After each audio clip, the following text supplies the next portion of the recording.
श्री स्वामी समर्थ, जय जय स्वामी समर्थ। स्वामींचं नाव घेऊन मी आजच्या ह्या नवीन व्हिडिओला सुरुवात करते। पितृपक्षाची समाप्ती सर्व पितरी अमावास्येला होते। यंदा 2 ऑक्टोबर रोजी सर्व पितरी अमावास्या आहे। या दिवशी सर्व पितरांच्या नावाने श्राद्ध विधी करता येतो।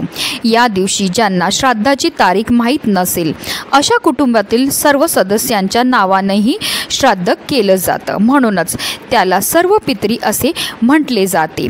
सर्व पितरी अमावास्येला श्राद्ध, पिंडदान आणि तर्पण वगैरे केल्याने पितरांचा विशेष आशीर्वाद प्राप्त होतो।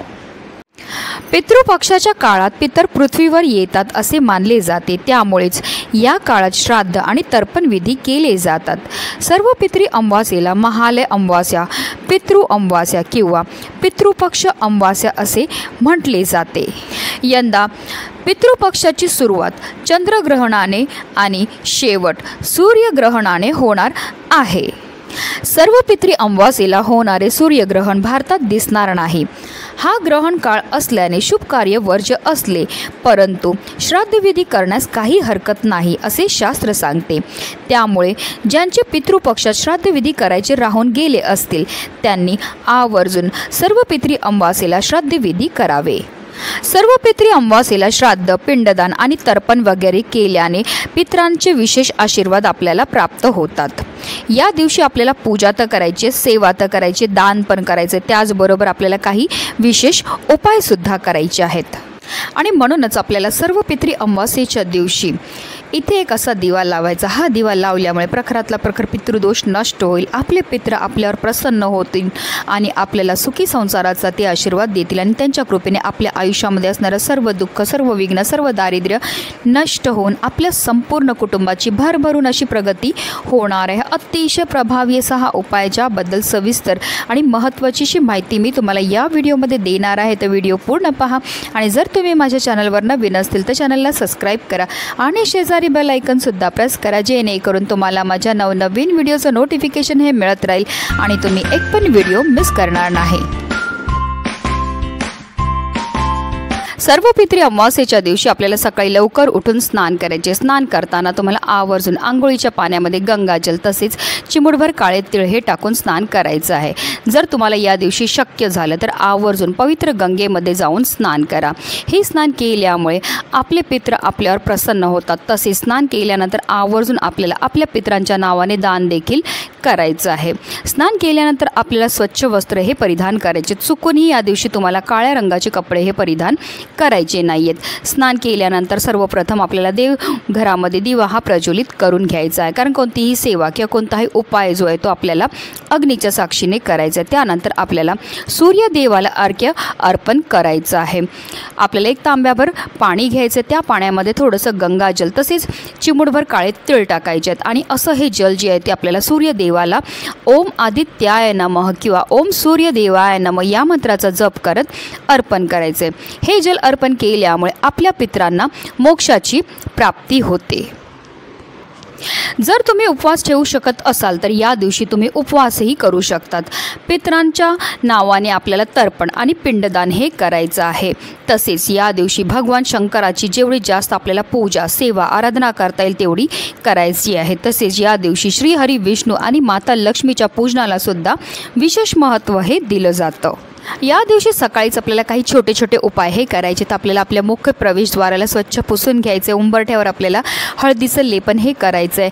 तसेच आपल्याला आपल्या मुख्य प्रवेशद्वारावर आंब्याच्या पानांचं तोरण हे लावायचं आहे आणि आपल्या उंबरठ्यावर आवर्जून आपल्याला पाणी हे शिंपडायचं आहे। तसेच उंबरठ्याच्या दोन्ही बाजूला सुद्धा आपल्याला थोडं थोडं पाणी हे टाकायचं आहे, कारण असं म्हटलं जातं की आपले पित्र आपल्या उंबरठ्यावर येत असतात आणि जे आपण पाणी उंबरठ्यावर टाकत असतो ते ग्रहण करत असतात आणि त्यामुळे ते तृप्त होत असतात आणि आपल्याला ते भरभरून आशीर्वाद सुद्धा देत असतात। तसेच सर्व पितरी अमावास्येच्या दिवशी आपल्याला नदीकाठी किंवा तलावाजवळ जे आहे एक दीपदान तरी करायचं आहे। हे दीपदान केल्यामुळे आपले पित्र आपल्यावर प्रसन्न होतात। तसेच हे दीपदान केल्यामुळे आपल्या पितरांना मोक्षाची प्राप्तीही होत असते, कारण नदीकाठी तलावाजवळ आपल्या पितरांचा वास असतो।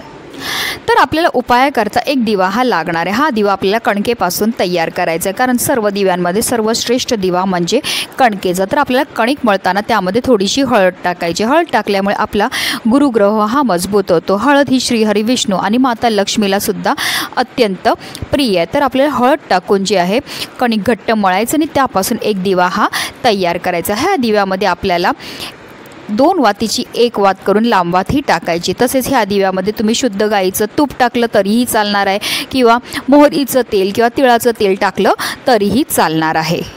आता आपल्याला एक द्रोण घ्यायचा आहे। त्या द्रोणमध्ये हा कणकेचा दिवा हा ठेवायचा आहे। ह्या दिव्यामध्ये आपल्याला थोडेसे काळे तीळसुद्धा टाकायचे आहेत, कारण काळे तीळ हे आपल्या पितरांना समर्पित आहेत। आणि असा हा दिवा घेऊन जायचा आहे आपल्याला।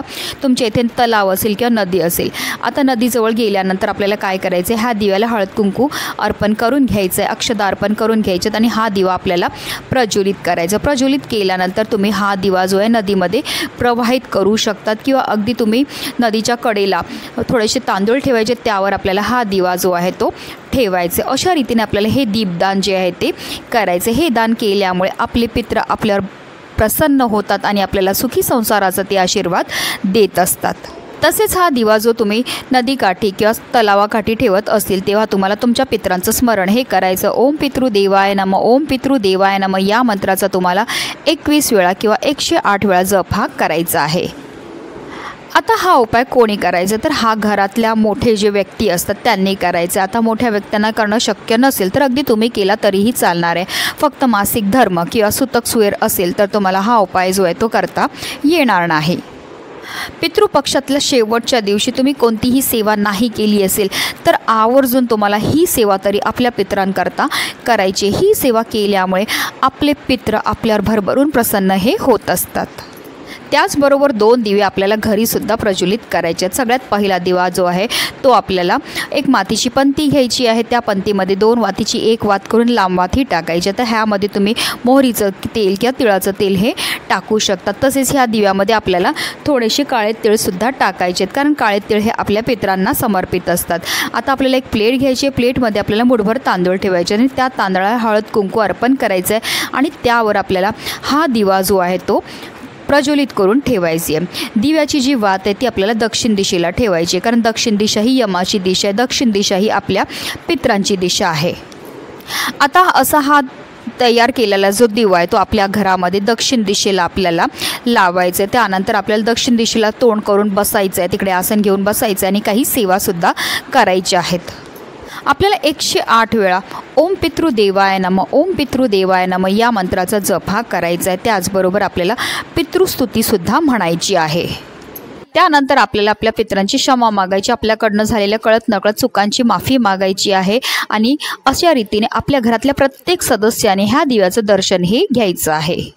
दुसरा दिवा आपल्या घरामध्ये जिथे पाण्याचा साठा असतो, तुमच्याकडे हांडा भरून ठेवत असतील किंवा वॉटर प्युरिफायर असेल तर तिथे आपल्याला लावायचा आहे। हा दिवासुद्धा आपल्याला मातीची पंती घ्यायची, त्या पंतीमध्ये आपल्याला 2 वातीची 1 वात करून लांब वात ही टाकायची आहे। तुम्ही तिळाचं तेल किंवा मोहरीचं तेल टाकायचं। त्याचबरोबर त्या दिव्यामध्ये सुद्धा आपल्याला थोडेसे काळे तीळ हे टाकायचे आहेत। एक प्लेट घ्यायची, प्लेटमध्ये आपल्याला मुठभर तांदूळ ठेवायचे आहेत, त्या तांदळाला हळद कुंकू आपल्याला अर्पण करून घ्यायचे आणि त्यावर आपल्याला हा दिवा जो आहे तो प्रज्वलित करायचा। ह्या दिव्याला सुद्धा आपल्याला हळद कुंकू अक्षता अर्पण करायचं, तर एक फूल अर्पण करायचं आहे, पांढरं फूल असेल तर उत्तम।